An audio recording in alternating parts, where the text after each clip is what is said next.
Yan mga paps, naku po, grabe. Isa na namang authentic itag ng Kabanatuan itong nakikita natin na to, mga ginigiliw nating paps and peps. Yan. Gaano kagrabe ano.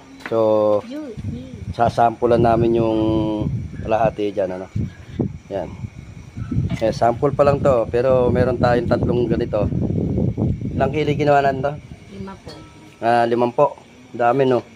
So, ayan no. Yan yung ating itag ng Bino Strong Backyard Goat Farm no. Ngayon ito yung chicken na gagawing kabukan no. Pero itong itag na kinrate namin. So, ayan no. Ayan no.